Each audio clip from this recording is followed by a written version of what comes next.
A linked image featuring many items can only go to one destination.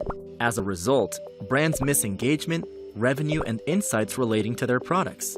Scopa's universal tagging platform enables tagging of digital content anywhere. Universal tagging links content to multiple destinations, improving click-through rates, product awareness, and conversions. Here's how it works. Once you paste the URL into the search bar, Scopa will find all images on the web page and let you tag them. Just publish and the tags will go live with automatic tracking. Each tag has individual tracking for enhanced content and product-specific analysis. Tags increase sales and affiliate revenue while simplifying the buyer's journey and improving SEO. Ready to optimize your content? Learn more at scopaanalytics.com. Hey guys, and welcome to Scopa. Today we're going to be talking about creating a shoppable product tag for your content. This process is super easy and I can't wait to get started. So first off, let's just say we want to tag or edit the tags on the Artisan Maple collection, right? This image on the left-hand side that I'm hovering over. All we have to do is go up to the URL bar, grab the URL that the content lives on, navigate over to the Scopa app, go to the content section to tag content here.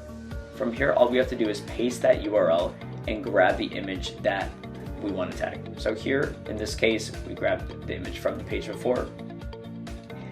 If we wanted to create a new tag, all we would have to do is click somewhere on the image and create a new tag. Here, right, you can change a theme to make sure it matches with the rest of the tags on the image or stands out, whatever you'd like to do.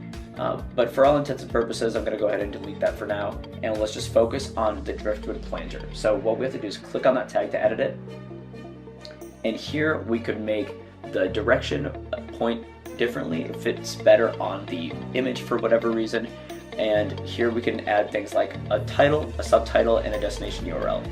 Here you can see when we add subtitle, it changes the orientation of the text automatically. Additionally, if you wanted to add price, we can also get that in there. Now, here's something really cool.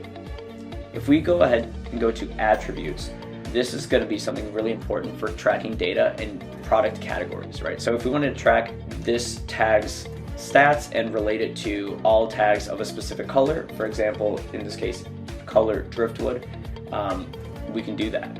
Or if we want to go over here and go to type or item type, we could go ahead and say this is a planter, right? And by adding that, now not only is this specific tag tracking its own engagement data, but it will also relate it back to the product as well as the color and the item type. Under advanced settings, you can see that we have some visibility options as well as some custom campaign tracking. But we're going to go ahead and click on the preview icon with the eye there. Now we can see what the tags will actually interact like. And if we like what we see, we can go ahead and hit save. Now we publish the tag, so we just have to hit a hard refresh on the page originally, and now when we hover, we can see that our new tag that we edited here is now visible. Thanks so much, and if you have any questions, feel free to check out the FAQ.